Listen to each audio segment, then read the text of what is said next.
안녕하십니까 성도 여러분. 오늘도 귀한 예배 드려서 감사드리는데요. 주님의 이름으로 여러분들을 환영합니다. 어떻게 지내셨어요? 힘들고 어려운 시간들을 잘 보내고 있습니까? 모두들 다 건강하길 바라겠고, 오늘도 하나님께 온전한 예배를 드리기를 원합니다. 우리 전민혁 집사님 찬양인도로 함께 찬양하겠습니다. 다 같이 고백합니다. 사랑스러운 주님 음성, 당신 곁에 가까이 이끄시네. 주님 사랑을 나 누리며 그 아름다우신 나누기 원하네. 예수 내 선하신 목자, 나의 앞길 아시네. 예수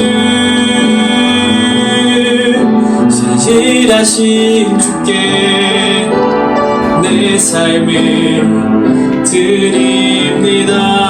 사랑스러운 주님 음성,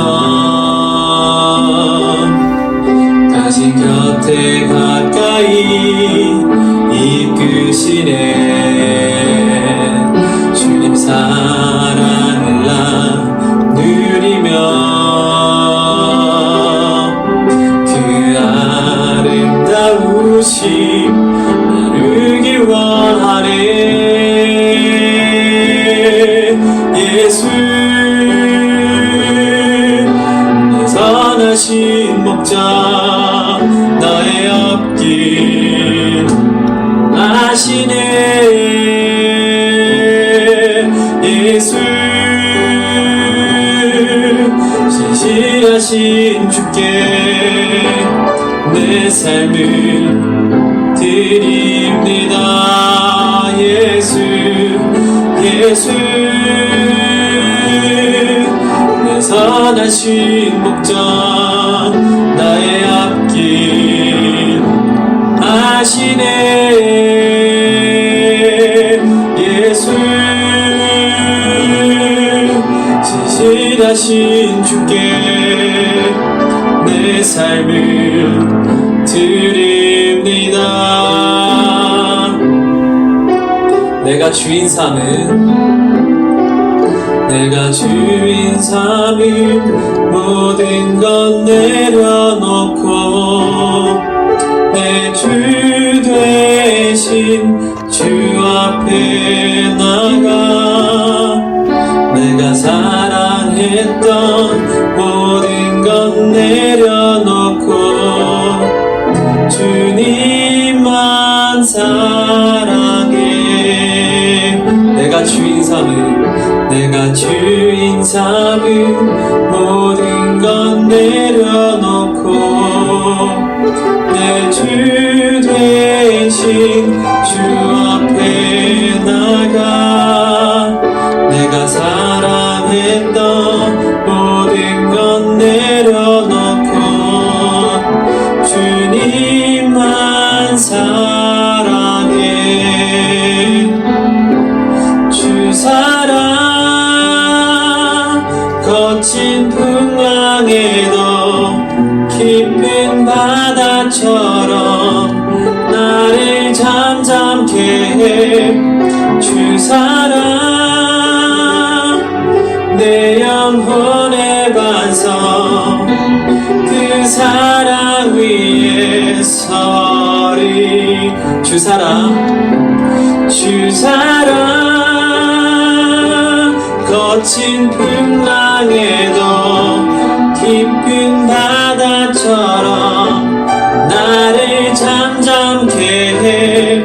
주 사랑 내 영혼의 반석, 그 사랑 위에 서리. 그 사랑 위에 서리.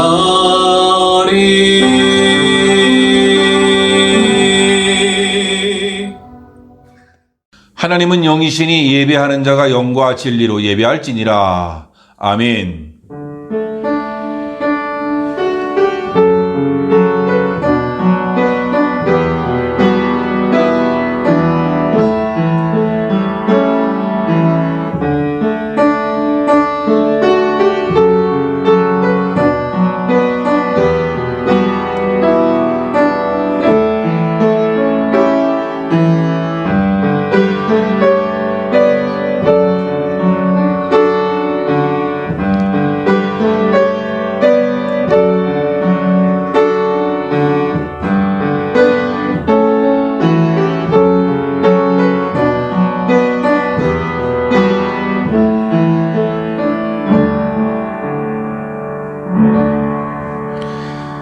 하나님이여 내 속에 정한 마음을 창조하시고 내 안에 정직한 영을 새롭게 하소서. 나를 주 앞에서 쫓아내지 마시며 주의 성령을 내게서 거두지 마소서. 아멘. 살아계신 하나님 아버지, 오늘도 주님의 임재 앞에서 하나님의 이름을 찬송하고 영광 돌리기를 원합니다. 우리의 마음을 주장해 주시고 온전한 예배를 드리기에 부족함이 없도록 주님이 붙잡으시고 인도해 주옵소서. 귀한 예배를 통해서 힘을 얻게 하시고 예배를 통해서 하나님께 영광 돌릴 수 있는 귀한 시간이 되도록 주님이 도와주옵소서. 시간 주님께 모든 것을 의탁합니다. 홀로 주장하여 주옵소서. 예수님의 이름으로 기도하옵나이다. 아멘. 사도신경으로 우리의 신앙을 고백하겠습니다. 전능하사 천지를 만드신 하나님 아버지를 내가 믿사오며 그 외아들 우리 주 예수 그리스도를 믿사오니 이는 성령으로 잉태하사 동정녀 마리아에게 나시고 본디오 빌라도에게 고난을 받으사 십자가에 못 박혀 죽으시고 장사한 지 사흘 만에 죽은 자 가운데서 다시 살아나시며 하늘에 오르사 전능하신 하나님 우편에 앉아 계시다가 저리로서 산자와 죽은 자를 심판으로 오시리라. 성령을 믿사오며 거룩한 공회와 성도가 서로 교통하는 것과 죄를 사하여 주시는 것과 몸이 다시 사는 것과 영원히 사는 것을 믿사옵나이다. 아멘. 찬송가 191장입니다. 191장 찬송하겠습니다.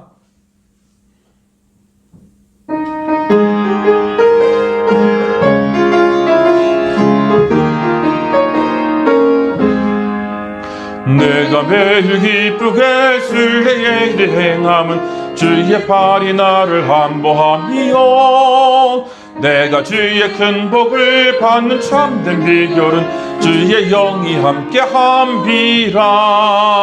성령이 계시네 할렐루야 함께하시네.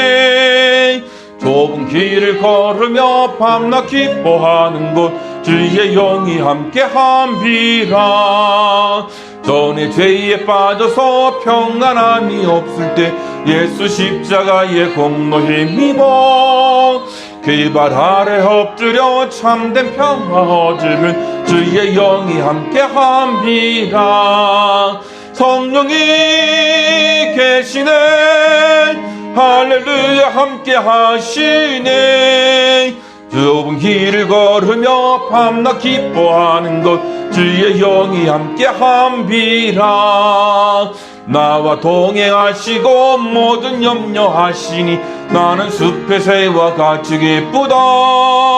내가 기쁜 마음으로 주의 뜻을 행함은 주의 영이 함께함이라. 성령이 계시네 할렐루야 함께하시네. 좁은 길을 걸으며 밤낮 기뻐하는 곳 주의 영이 함께함이라. 세상 모든 욕망과 나의 모든 정욕은 십자가의 힘이 못을 박았네. 어두운 밤이 지나고 무거운 짐 벗으니 주의 영이 함께함이라. 성령이 계시네 할렐루야 함께하시네. 좁은 길을 걸으며 밤낮 기뻐하는 곳 주의 영이 함께함이라. 아멘. 다같이 하나님의 말씀 보겠습니다. 사무엘상 16장 13절에서 14절까지의 말씀입니다.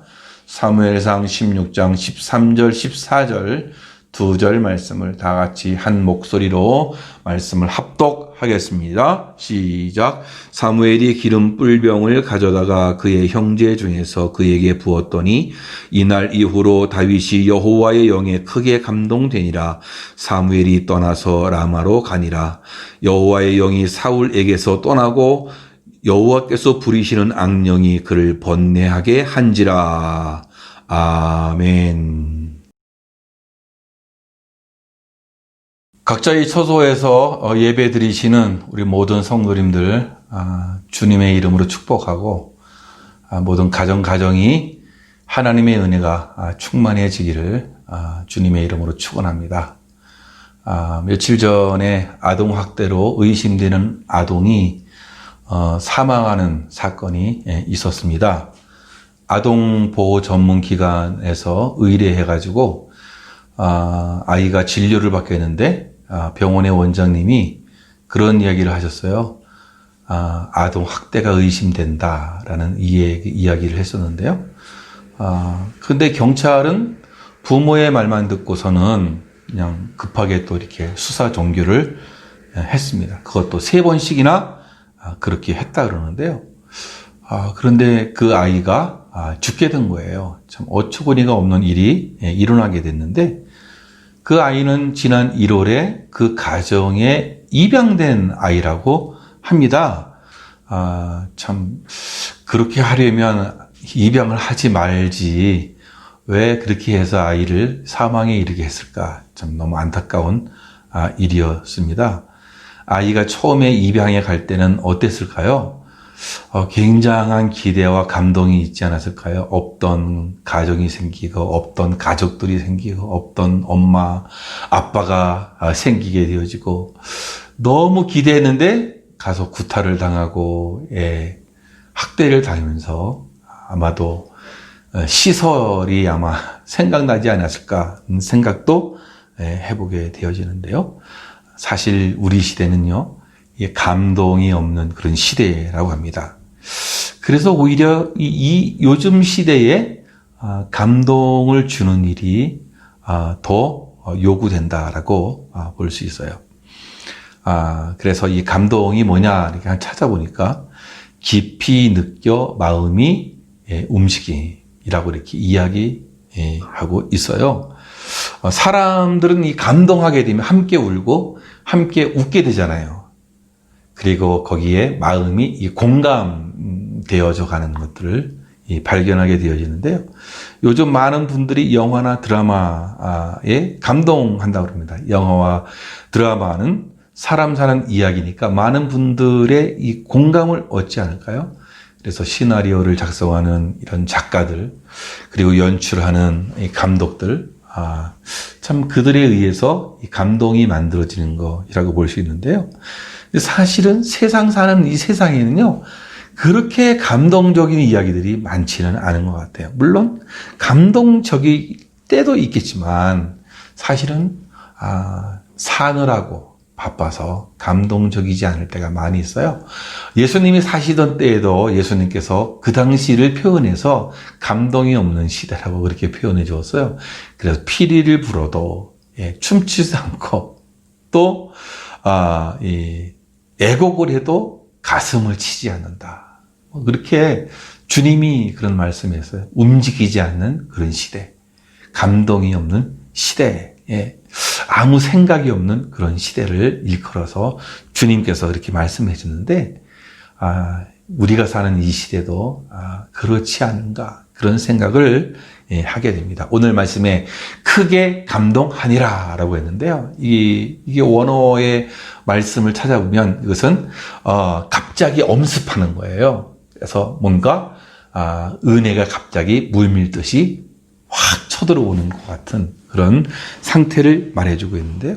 성령의 감동은 영적으로는 물론이고 또 정치적 또 군사적으로 기타 모든 재반 분야에 있어서 지도자가 갖춰야 할 역량을 덧입혀주는 그러한 사건이었다는 것으로 그 의미를 우리가 받아들일 수 있습니다. 하나님의 일꾼에게 주시는 특별한 은사, 하나님의 은혜, 성령의 은혜라고 우리가 보게 됩니다.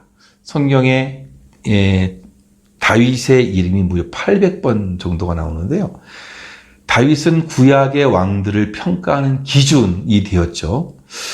뿐만 아니라 예수님의 족보를 여는 인물이 되었습니다. 이러한 다윗은 그 집안을 보면 그렇게 썩 좋은 집안이 아니었습니다. 또 연줄이 튼튼했던 것도 아니었습니다.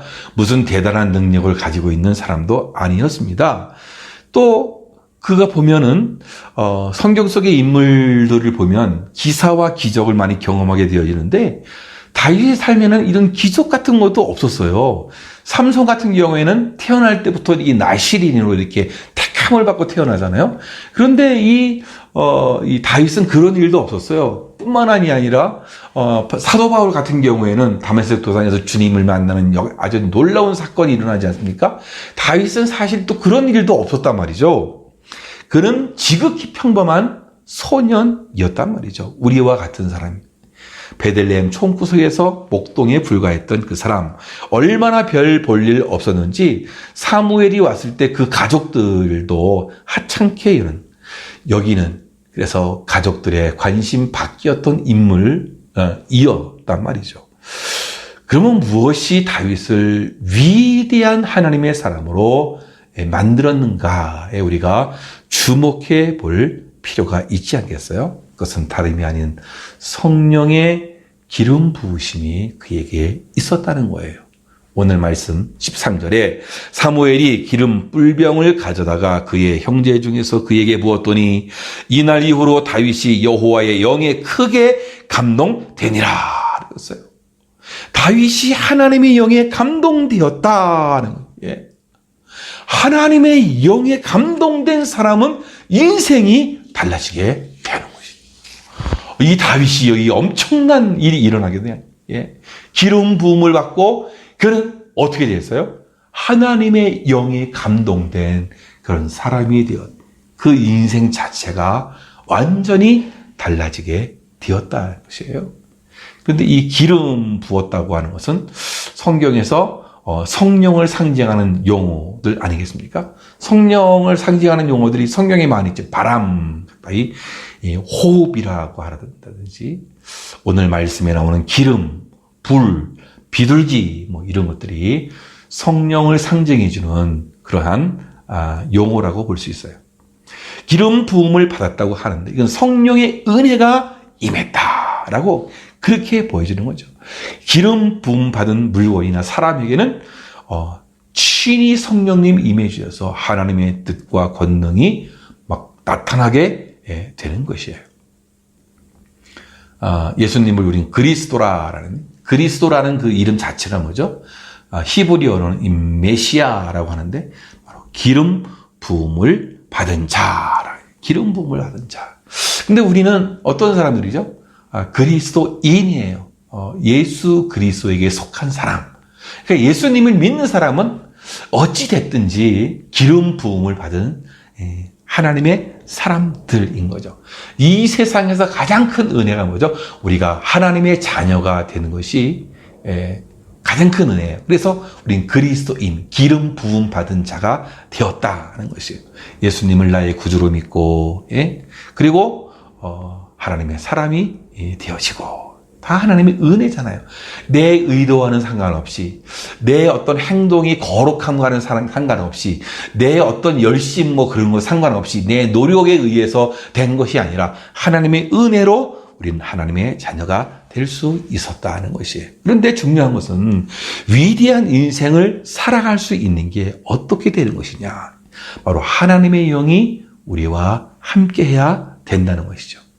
그래서 우리가 귀한 하나님의 사람이 될 수 있고 하나님의 종이 될 수 있고 하나님의 일을 감당하는 하나님의 사람이 될 수 있는 것은 바로 하나님의 영이 우리와 함께 해야 된다는 거예요. 그렇게 될 때 우리는 악에 빠지지 않고 악을 이기게 되고 악에게 지배를 당하지 않고 우리가 살아가서 하나님의 자녀로서 우리가 잘 살아갈 수 있게 된다는 것이에요. 그러니까 위대한 인생을 살아가는 비결은 주님의 영과 함께하는, 주님과 동행하는 그런 삶을 사는 것, 바로 그것이 위대한 삶을 사는 비결이 된다는 것이에요. 그래서 우리는 오늘 말씀을 토대로 해서 함께 우리가 주의 영에 감동된 사람들이 되어야 하겠다는 것인데요. 그렇다면 이 주의 영에 감동된다는 것이 뭐냐? 주님의 영에 감동된다는 것은 하나님의 마음에 공감하는 은혜다. 하나님의 마음에 공감하는 거예요. 하나님의 생각에 뭔가 이해가 가는 거죠. 그분의 생각과 그분의 마음과 그분의 뜻에 공감이 가는 거예요. 그래서 깨닫기도 하고 하나님의 말씀이 생각나기도 하고 그래서 그렇구나. 우리 마음에 감동이 생기는 거예요. 하나님의 말씀과 그분의 생각을 이해하게 되어서 깊이 느끼고 마음이 움직여지는 것. 예. 이것이 뭐예요? 주님의 영에 감동되는 것이다. 이런 말이에요. 우리가 지난주에도 살펴보았지만 다윗이 중심이 있었던 인물이었단 말이죠. 하나님의 마음을 공감하는 은혜가 그에게 있었단 말이죠. 늘 하나님을 향하는 거예요. 그 마음이 하나님을 향하는 거예요. 잘못됐을 땐 회개하는 거예요. 또 기쁠 때 하나님의 이름을 찬양하고 나가는 거예요. 예. 힘들고 어려울 때 기도하면서 하나님의 은혜를 부르짖고 기대하고 하나님께 그 소원을 아뢰고 하는 것들이 이 다윗에게 있었단 말이죠. 옛날에는 성령의 인도 받는다는 이 말을 참 많이 오해를 했던 적이 있어요. 그래서 어떻게 이해를 했는가 하면 주로 이 기도할 때 그런 기도를 많이 했죠. 성령의 강권적인 역사가 있게 하사, 성령의 강권적으로 역사하사, 뭐 이런 기도를 많이 했던 걸 저도 기억을 하고 있는데요. 사실 이것은 잘못되었다라기보다는 오해의 소지가 조금 있다는 거예요. 성령의 역사를 내 의지와 내 인격과 상관없이 뭔가 강권적으로 내 인품과 내 지식과 상관없이 그렇게 역사하는 것으로 우리는 이해를 하고 있었다라는 거예요. 근데 이것이 꼭 그렇지만은 않다라는 거예요. 여러분이 지금 오늘 이 영상을 통해서 같이 우리가 예배를 드리고 있지 않습니까? 그런데 여러분 이 성령의 인도하십니까? 아니면 여러분 마음의 생각입니까? 예, 어떻게 생각을 하세요? 여러분이 생각하는 걸 믿고 계십니까? 그렇다면 우리가 이거 알아야 돼요. 뭐냐? 의무로 예배를 드리고 있든지 할 수 없이 예배를 드리든지 어쨌든 내가 지금 이 자리에서 여기에서 내가 예배를 드린다라는 이 생각과 결단과 결정으로 지금 우리가 이 영상 앞에 우리가 앉아 있다라는 것이에요. 이게 뭐냐? 이게 뭐냐? 나도 모르게 막 끌고 와서 앉았느냐 이거예요. 그렇지 않다라는 거예요. 우리가 교회를 열었으면 나도 모르게 어느 순간 정신이 혼미한 상태에서 끌려왔더니 멕시코 우리 교회더라. 뭐 이렇게 될 수는 없다라는 얘기죠. 그리고 내가 정신없이 끌려왔는데 멕시코 우리 교회 영상 예배를 드리는 그 앞에 내가 여기 앉아있네? 그렇지 않다라는 거예요. 성령의 인도를 받는다고 말할 때에 그것은 내가 사전에 내 인격을 통해서 내 지식을 통해서 내 생각을 통해서 내 판단과 결정을 통해서 인도를 받는다라는 거예요. 성령께서는 내 마음을 감동시키고 내 생각을 감화시켜서 우리를 인도해 주신다라는 거예요. 그래서 우리는 이 사무엘 상의 이 큰 주제, 하나님의 주권이라는 이 틀에서 우리가 생각해 볼 수 있어요.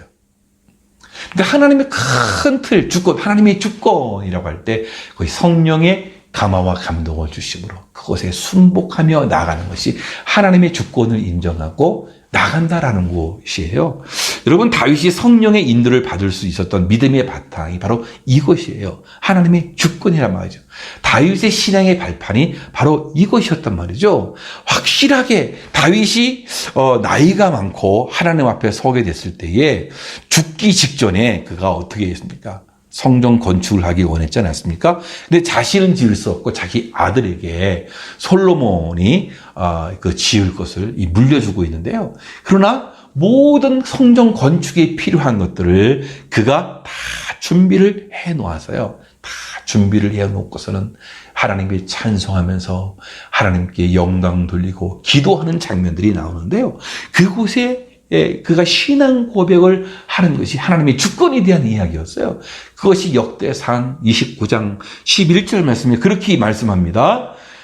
여호와여 위대하심과 권능과 영광과 승리와 위엄이 다 주께 속하였사오니 천지에 있는 것이 다 주의 것이로소이다. 여호와여 주권도 주께 속하였사오니 주는 높보사 만물의 머리심이니이다. 이렇게 외쳤단 말이죠. 그러니까 이 하나님의 주권이라고 하는 하나님의 마음을 갖는 거예요. 하나님의 주권에 순응한 삶을 산다는 것은 하나님의 마음을 내가 품는 거란 말이죠.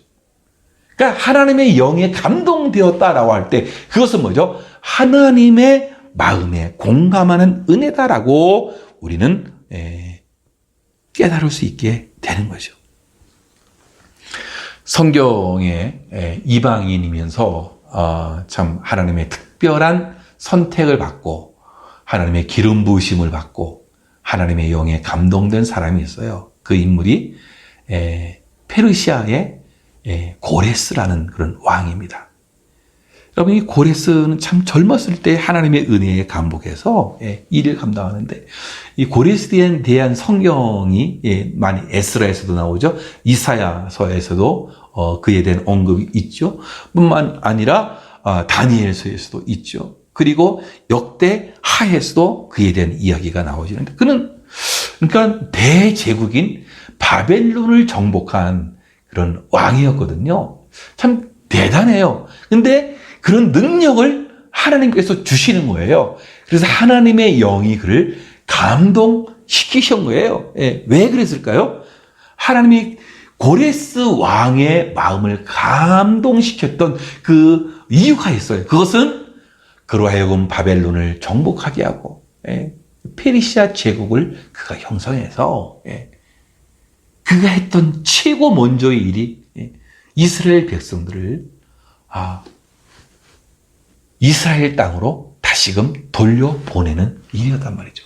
그러니까 포로 귀한 이 역사가 고레스 왕을 통해서 일어나게 되었다라는 거죠. 바벨론으로 끌려갔던 이스라엘 백성들이 70년 만에 다시 고국으로 돌아오게 되는 일이 있게 되었는데 바로 이 고레스 왕을 통해서 일어났는데요.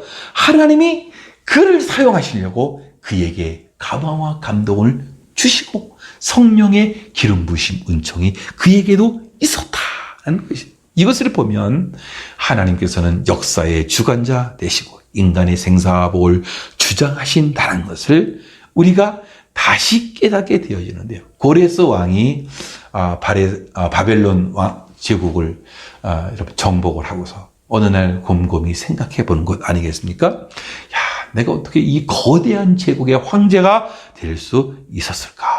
여기에는 분명 어떤 뜻이 있을 것인데 그래서 역사책들을 쭉 그동안의 것들을 잘 살펴보다가 바벨론 왕이 옛날에 이스라엘을 멸망시키고 이스라엘 성전을 막 헐었고 이스라엘 백성들을 바벨론으로 포로로 끌고 오고 뭐 그런 것을 읽게 되었어요. 이때 고레스 왕은 바로 이것이다. 그러니까 하나님이 감동의 마음을 주신 것 아니겠어요? 그래서 그가 이스라엘 백성들을 포로 귀환시키는 예루살렘으로 이스라엘 백성들을 다시금 돌려보내는 일들이 일어나게 됩니다. 그래서 너희들은 고국으로 가서 하나님의 성전을 재건하고 하나님께 경배하면서 나를 위해서 또 나의 왕자들을 위해서 기도해달라고 이렇게 부탁을 한 게 된 것입니다. 고레스는 하나님을 알지 못하는 이방 사람이었지만 하나님이 그의 마음에 감동을 주어서 깨닫게 하시자 그 감동에 이 고레스 왕은 순종하고 행동하는 장면. 그래서 이 에스라 1장에 나오는 말씀이에요. 이 감동이라고 하는 것은 깊이 느껴 마음이 움직이는 것인데요. 마음에 부딪혀오는 이 깨달음, 가슴을 두들기는 어떤 거룩한 권면들, 그것이 이 감동이라는 얘기예요. 성령이 주시는 그런 마음이라고 볼 수 있는 것이에요. 하나님은 사람에게 마음이라는 걸 주셨어요. 마음을 움직여서 하나님은 당신의 뜻을 이루어 가시는 거죠. 이 사람은 마음을 가지고 있단 말이죠. 그러니까 이 마음을 여러분 움직이기만 한다면 얼마나 큰 능력이겠습니까? 하나님께서는 사람들의 마음을 움직여주는 거예요. 그래서 감동을 주시는 거란 말이죠. 하나님은 성도들에게 말씀을 깨닫게 하시거나 선한 생각을 넣어주셔서 우리의 마음을 감동시키는 거예요. 그때 우리는 순종하여 따라가면은 하나님의 인도를 받고 우리는 복된 삶을 살게 된다는 거예요. 하나님께서 감동을 주시는데 그 감동에 따라서 움직이지 아니하면 이게 안 되는 거죠. 그러면 이 놀라운 역사가 일어나지 않아요. 하나님이 감동을 주실 때 그 감동을 주실 때에 우리는 따라 나가야 된다는 거예요. 하나님이 우리에게 마음의 감동을 주신 선한 길을 제시하면 민감하게 반응하고 순종하는 믿음의 사람들 되어야 할 줄로 믿습니다. 이방인이었던 이 고레스 왕도 하나님이 감동을 주셔서 순종했어요. 이스라엘 백성들을 바벨론에서 예루살렘으로 보내는 놀라운 역할, 하나님의 그 구원의 계획의 큰 역할을 감당하는 쓰임받는 그러한 이 고레스 왕이 될 수 있었단 말이죠. 하나님의 마음에 공감하는 그 은혜, 그게 뭐예요? 주의 영이 감동된 사람들이 이런 은혜를 받게 되어지는 거예요. 저와 여러분들 이 세상을 살아가면서 이런 사람들이 되면 좋을 것 같아요. 영에 감동된 사람, 하나님의 영에 감동된 사람. 그래서 깊이 마음에 느껴서 움직이고 순종하는 가운데 하나님의 능력을 덧입게 되어지는 그런 믿음의 사람들 되어지기를 주님의 이름으로 축원합니다. 이제 그렇다면 주의 영에 감동되면 뭐냐? 그 사람을 하나님은 탁월하게 하시는 거예요. 그래가지고 그 일을 능히 감당하게끔 만들어 가시는 건데, 이건 다른 말로 사람은 사람 되게 만드는 거죠. 참 그 사람 괜찮은 사람으로 만들어 가시는 거예요. 진정한 인간성을 가진 사람으로 만들어 가는 거예요. 하나님의 창조 질서에 맞게끔 그렇게 되어져 가는 거예요. 하나님의 형상이 막 회복되어져 가는 거예요. 그 사람이 최상의 상태로 되어진다는 거예요. 그래서 이 재능을 탁월하게 하시고 뿐만 아니라 지혜를 탁월하게 하시고 그리고 능력을 탁월하게 하시고 그리고 인격을 탁월하게 하시고. 오늘 말씀 13절과 14절을 보면은 다윗과 사울을 이 비교해서 여러분 말씀하고 있지 않습니까? 다윗은 하나님의 감동되었어요. 하나님의 영에 감동되었어요. 한 사람은 어떻게 악령에 사로잡히게 된 거예요.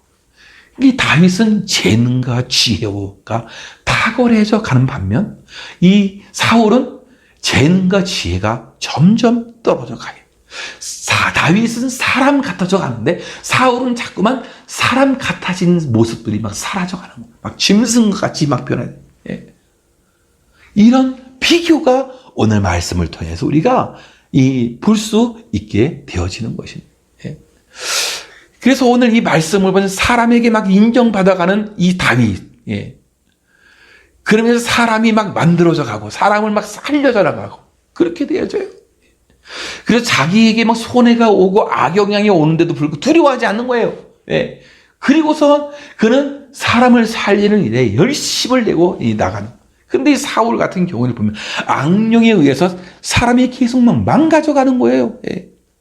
그리고 마음 막 시기와 질투와 미움이 번뇌가 막 잠을 못 이루는 막 일이 생기고 막 분열과 혼란이 오고 주변 사람을 막 불편하게 만들고 이런 일들이 짐승같이 변해가고 비인격적으로 변해가는 것이에요. 다윗은 성품이 막 탁월해져 가는데 이 사울은 자꾸만 이 성품이 망가져 가게 되어져.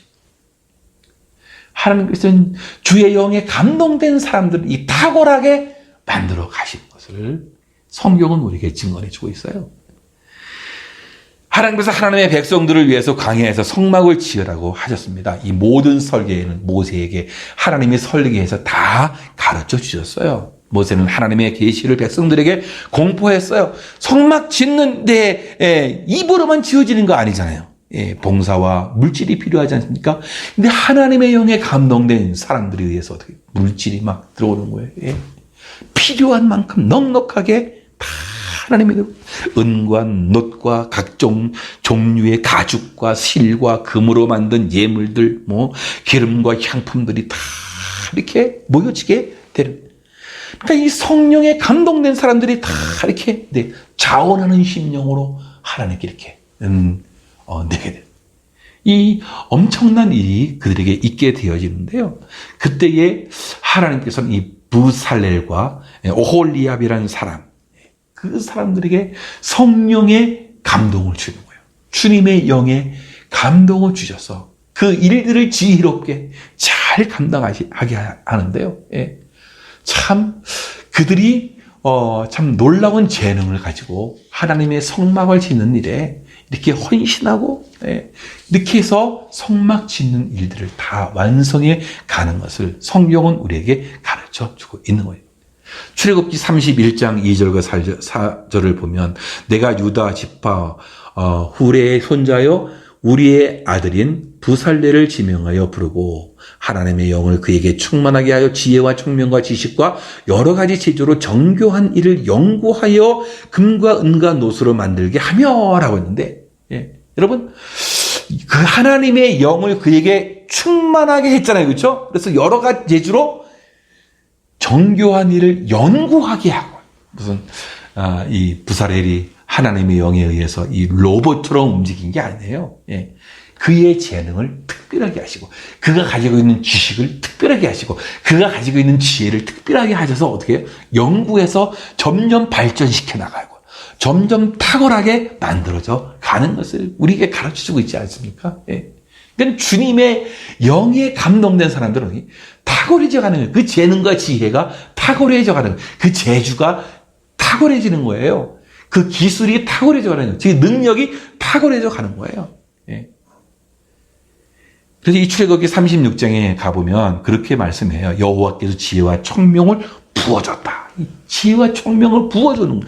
그리고 2절에 가니까 여호와께로부터 지혜를 얻고 와서 그들이 사역을 감당하게 되었다라는, 참 그 사람의 장점을 최고로 높여주셔서 탁월하게 해 주시는 거예요. 저는 오늘 이 말씀을 보면서 우리 청년들, 청소년들 지금 막 성장하고 있는 단계 아니겠어요? 그들의 미래는 얼마나 넓고 크겠습니까? 그렇죠? 성령에 의해서 저들이 감동된 사람들이 되어서 자기가 가지고 있는 그 재능이 탁월해지는 그런 은혜가 있기를 주님의 이름으로 축원합니다. 예.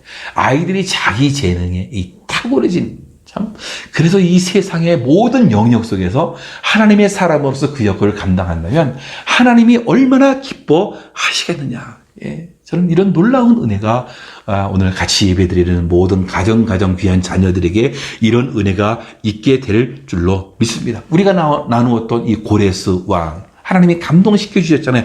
하나님의 기름 부음이 있었잖아요. 예.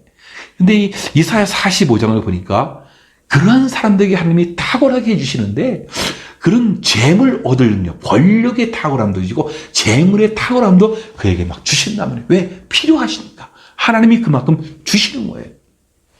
예, 이사야 45장 1절 말씀에 보니까 그래요. 여호와께서 그의 기름 부음을 받은 고레스에게 이같이 말씀하시되 내가 그의 오른손을 붙들고 그 앞에 열국을 항복하게 하며 내가 왕들의 허리를 풀어 그 앞에 문을 열고 성문들이 닫히지 못하게 하리라. 이건 뭐예요? 모든 나라를 정복할 수 있는 능력을 주시겠다. 예? 바벨론을 정복하게끔 하겠다. 예? 이 권력을 주님께서 주시는, 예? 그런 힘을 그에게 하나님이 주시는 것이에요.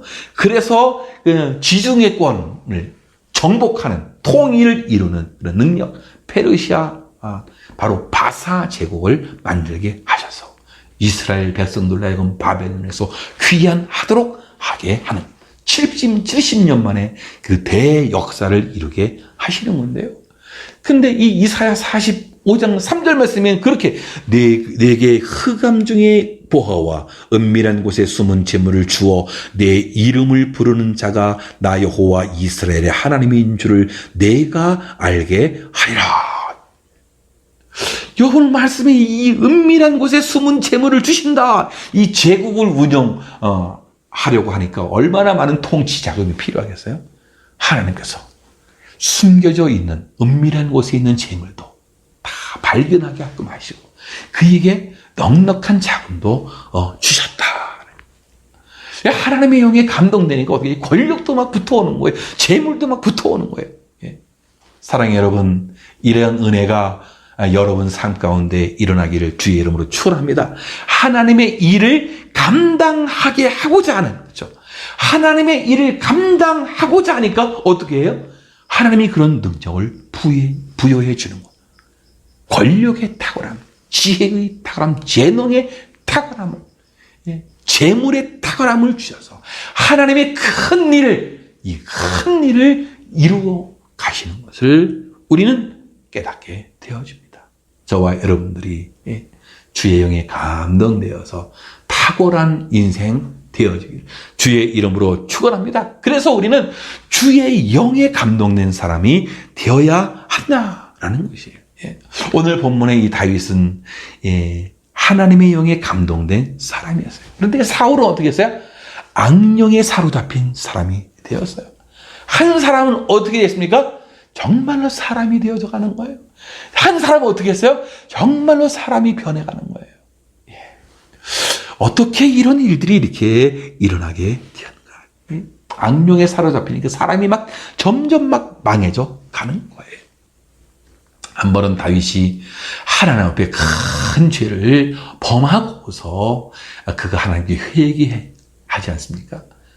바로 밧세바를 범하고 나단 선지자가 찾아와서 그 죄를 지적했을 때에 그는 하나님께 회개를 했단 말이죠.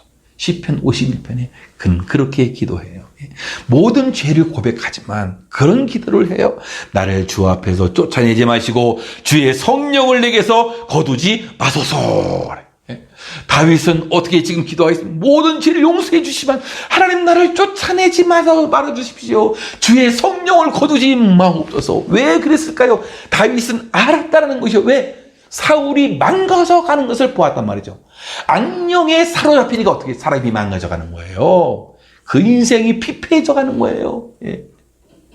그의 탁월함이 점점 없어져 가는 거예요.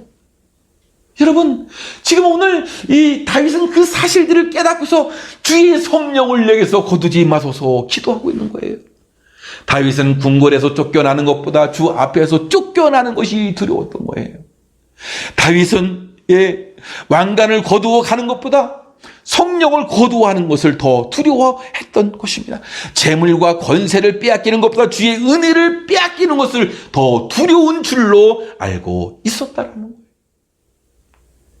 사울은 점점 사람이 망가져가는 거예요. 힘들어지는 거예요. 사무엘상 18장 10절 말씀에 그렇게 이야기합니다. 악령이 사울에게 힘있게 내림에 그가 집안에서 정신없이 떠들고 되므로 다윗이 평일과 같이 손으로 수금을 타는데 그때에 사울의 손에 창이 있는지라. 오늘 말씀에 사울이 어떻게 정신없이 떠들어야 된다. 옛날 성경에는 이 말을 야료한다. 야료. 이게 뭔지입니까? 까닭 없이 트집을 잡고 마구 떠들어대는 거예요. 이유 없이 생트집을 잡고 사람을 괴롭히는 거예요. 손에 창이 있었다고 했잖아요. 이 창을 어떻게 했습니까? 다윗에게 2번이나 막 던진단 말이에요. 사람이 이렇게 망가져 가는 거예요. 사람이 이렇게 참 힘들게 되어지는 거예요. 그래서 우리가 주의 영에 감동되어야 할 그런 이유가 바로 여기에 있는 것이에요. 악령에 사로잡힌 사울의 모습을 보십시오. 사람이 점점 망가져 가고 있는 거예요. 그리고 다윗은 점점 어떻게 사람 되어져. 하나님의 마음에 공감해요. 그의 인간성이 점점 회복되어지고 성품이 탁월해져 가고. 이 세상에서 가장 불행한 사람이 누구입니까? 아마도 이 버림받은 사람일 거예요. 초반에 얘기했던 학대를 받다가 사망하게 된 그 아동. 여러분 부모님에게 버림을 받았잖아요, 그렇죠? 근데 양 부모님이 자기를 받아줘서 입양하게 되었는데 그 사람들의 구타로 인해서 참 이 세상을 떠나게 되었으니 얼마나 그 인생이 참 불쌍합니까? 그렇죠? 부모로부터 버림받아 보육원에 맡겨지는 아이가 얼마나 큰 불행이겠습니까? 사람에게 버림받는다는 것, 이것도 굉장히 큰 아픔이고 불행이 되어질, 그러나 이보다 더 큰 불행이 있어요. 그것은 어떻게 보면 비극이라고 볼 수 있는데요, 하나님께로부터 버림을 받는 거란 말이죠. 사울이 하나님으로부터 버림을 받아 비참한 인생으로 인생을 마감하는 거예요. 왜 그랬을까요? 하나님의 말씀을 버리니까 하나님께서는 그 왕을 버리게 되어지, 이런 일들이 있게 되었고, 그에게 성령의 강한 역사가 있었단 말이에요. 그에게도 하나님의 영에 감동된 적이 있었단 말이에요. 그래서 예언도 하고 막 그렇게 되었단 말이죠. 그런데 이 사울이 어떻게 변모해 가는 거예요? 점점 악해져 가고 세상에 휩쓸려 가게 되어지고, 자기 권력을 움켜쥐기 위해서 어떻게 되었습니까? 사람을 막 해하게 되어지고. 사랑하는 성도 여러분, 지금 이 세상 점점 악하여 세상의 풍속에 휩쓸려 가면 자칫 우리는 사울과 같이 하나님의 말씀을 버리기 쉽습니다. 하나님의 뜻을 거절하고 자기 욕심대로, 고집대로 살아가기 쉽습니다. 가장 중요한 일은 하나님의 성령이 내게서 떠나지 않게 하는 일이에요. 주의 영에 감동된 사람이 되어야 한다는 사실이에요. 하나님의 성령이 떠나가면 악령의 지배를 받게 되어지고, 악령으로부터 고통과 괴로움을 당하게 되는 것이에요.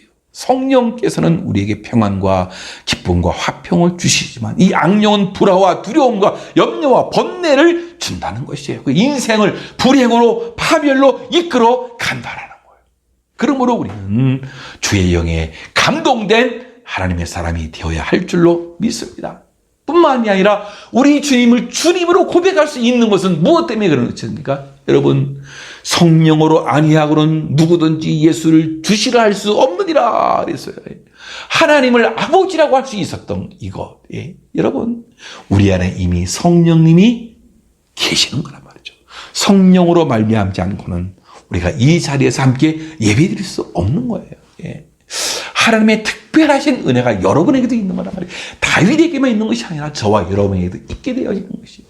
이런 은혜가 주 안에서 있어서 여러분, 주의 영에 감동된 사람들 되어지기를 바라겠습니다. 이 성령의 나타남은 어떻게 우리를 유익하게 하는 거예요.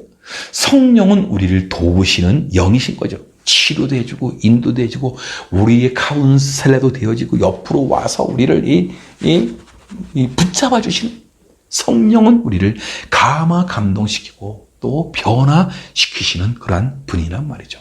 성령의 감화와 감동이 일 때가 있어요.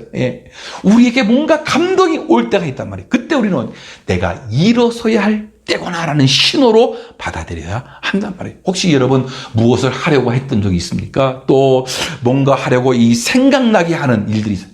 하나님 뭔가 불현듯 여러분 마음에 생각나게 하는 일들이 있습니까? 여건이 안 돼서, 준비가 안 돼서 차일피일 미룬 적이 없습니까? 뭔가 가슴에는 감동이 있는데 하지 않았던 것 있습니까? 성령이 감동하는 순간 우리는 뭐예요?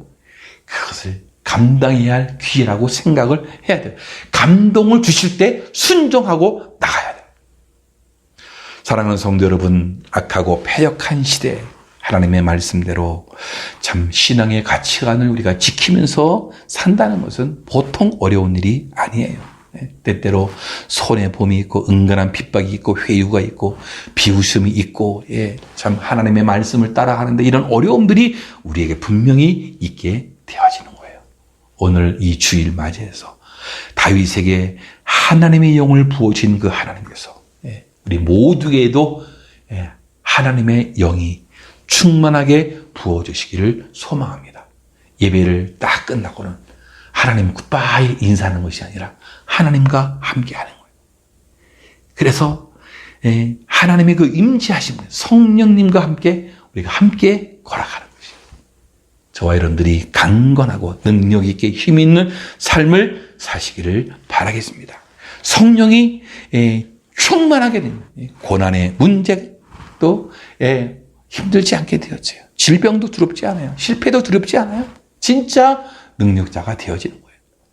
저와 여러분들이 이 멕시코 땅, 또 한국 땅에서, 또 미국의 땅에서 여러분들이 거하고 있는 그 세계 어느 곳인지 모든 열방 속에서 하나님의 일들을 능히 잘 감당하게 될 줄로 믿습니다. 주님의 영에 감동된 사람들이 되어서 여러분의 능력이 탁월해지고 하나님께 영광 누릴 수 있는 아름다운 은혜가 있기를 주님의 이름으로 축원합니다. 다 함께 우리가 찬양하며 우리가 합심해서 통성으로 기도하겠습니다.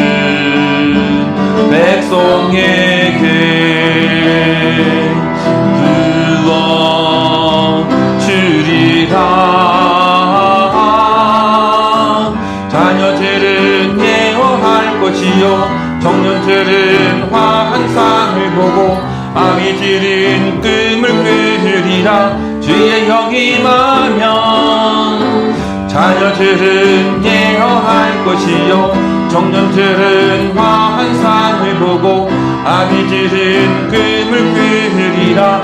주의 영이 임하면 성령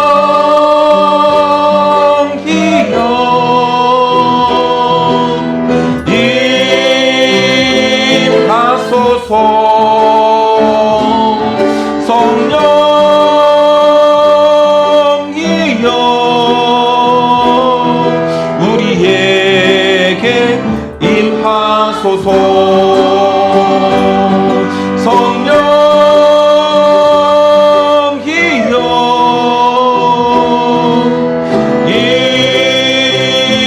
임하소서.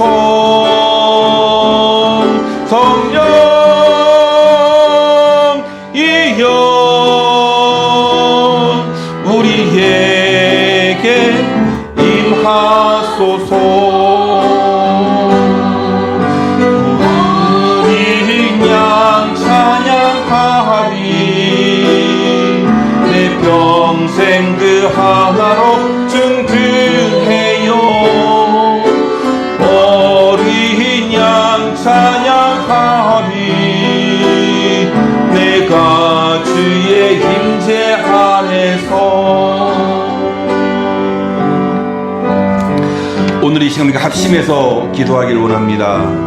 하나님의 마음에 공감하는 은혜를 주옵소서. 하나님의 일에 마음이 움직여지게 하옵소서. 주님의 영에 감동되어서 우리의 재능과 인품과 지혜를 탁월하게 하셔서 능력 있게 살도록 주님 인도해 주옵소서. 성령의 인도를 받게 하시고 일에 있어서 사람을 만남에 있어서 우리의 계획에 있어서 성령님의 인도함을 받는 하나님의 사람들 될 수 있도록 주여 도와주옵소서. 어려운 시기를 성령 충만하여 극복하게 하시고 삶의 문제를 해결해 주옵소서.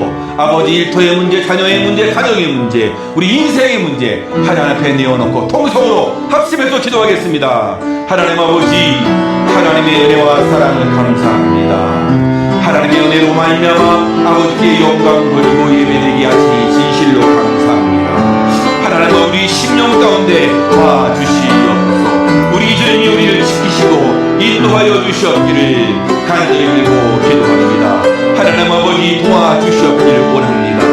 하나님의 마음에 공감하는 은혜를 주시고 하나님의 일의 마음이 움직여질 수 있는 우리를 될 수 있도록 인도해 주옵소서. 주님의 영에 감동되게 하여 주셔서 아버지 우리 하는 일들에 아버지 감동 주신 일에 아버지 하나님의 헌신하고 결단하고 아버지께 나아가고 순종하는 우리들 될 수 있도록 하나님이 도우시고 인도하여 주시옵기를 원합니다.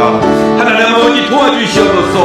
아버지 우리 재능과 인품과 지혜를 탁월하게 하시고 능력 있는 삶을 사는 하나님의 사람들 되도록 우리를 축복해 주시옵소서.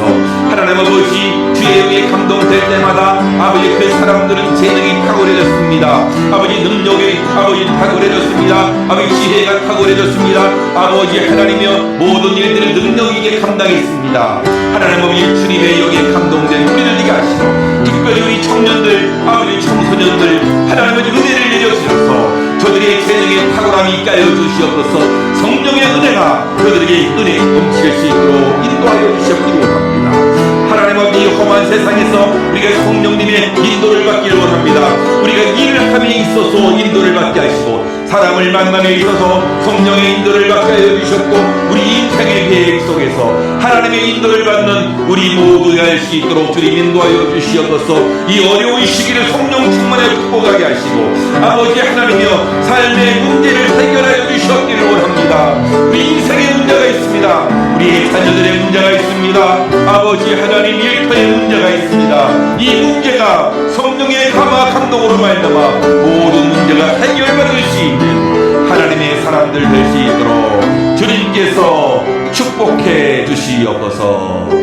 감사합니다. 예수님의 이름으로 기도하옵나이다.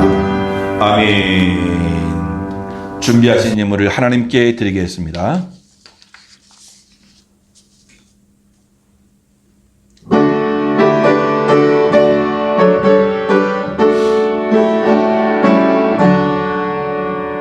내게 있는 모든 것을 아낌없이 드리네. 사랑하고 의지하며 주만 따라 살리라. 주께 드리네, 주께 드리네. 사랑하는 구주 앞에 모두 드리네. 아멘. 하나님 아버지, 은혜와 사랑을 인해서 감사드립니다. 하나님의 놀라운 은혜 가운데서 우리에게 성령님을 주시고 이 땅의 보혜사 성령님으로 인해서 우리가 힘을 입어 살게 하시니 진실로 감사합니다. 하나님께서 우리에게 감동시키는 일들마다 그것을 스스로 감당하게 하시고 하나님께 헌신하고 나아가기에 부족함이 없는 우리 모두가 되어지도록 하나님이 축복해 주시옵소서.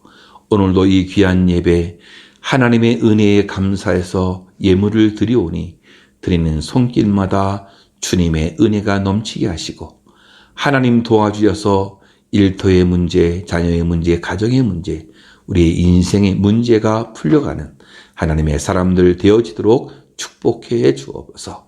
감사합니다. 이 귀한 예물 하나님 나라에 귀하게 사용될 수 있도록 주님의 복의 복을 더하여 주옵소서. 감사합니다. 예수님의 이름으로 기도하옵나이다.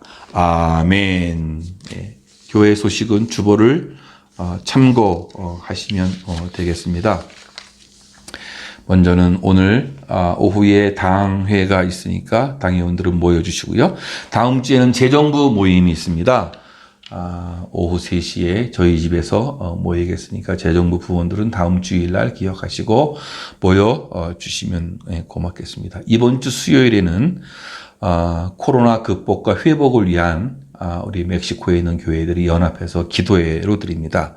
그래서 멕시코 시간으로는 7시 30분, 한국 시간으로는 목요일 9시 30분에 드리겠는데요. 줌으로도 하고 유튜브로도 주소를 송출할 예정인데 다 함께 기도회에 참석해서 함께 기도하면서 나아가면 좋겠다는 생각이 들고요. 9월 헌금 명단이 지난주 주보에 실려 있는데요. 이번 주에도 그대로 실어 놓도록 그렇게 하겠습니다. 10월 달에 헌금하신 분들은 11월 첫 번째 주에 헌금 명단이 나가게 될 것입니다. 그렇게 기억을 하시면 될 것 같습니다. 감사합니다. 다 같이 일어나셔서 우리 마지막 찬송 아무도 예배하지 않는 그곳에서 주를 예배하리라 함께 찬양하고 축도로 예배를 마치겠습니다.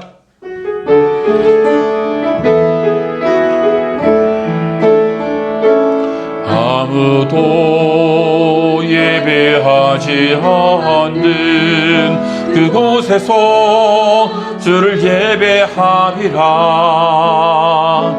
아무도 찬양하지 않는 그곳에서 나 주를 찬양하리라. 누구도 헌신 지나지 않는 그곳에서 주께 헌신하리라. 누구도 증거하지 않는 그곳에서 나 주를 증거하리라. 내가 밟는 모든 땅 주를 예배하게 하소서. 주의 보혈로 덮어지게 하소서. 내가 선이고 주의 거룩한 곳 되게 하소서. 주의 향기로 물들이소서. 내가 밟는 모든 땅 주를 예배하게 하소서. 주의 보혈로 덮어지게 하소서. 내가 선이고 주의 거룩한 곳 되게 하소서. 주의 향기로 물들이소서. 주의 향기로 물들이소서. 지금은 교회의 머리가 되신 우리 구주 예수 그리스도의 은혜와 우리 아버지 하나님의 지극하신 사랑과 성령님의 감화 감동 보호 인도 역사 충만하심이 오늘 하나님의 말씀처럼 주의 영에 감동된 사람들이 되어서 내 인생을 더욱 탁월하게 만들 뿐만 아니라 하나님께 영광 돌리기를 소망하는 모든 주님의 백성들과 저들의 가정과 생업과 자녀들 위해 지금으로부터 영원히 함께 있을지어다. 아멘.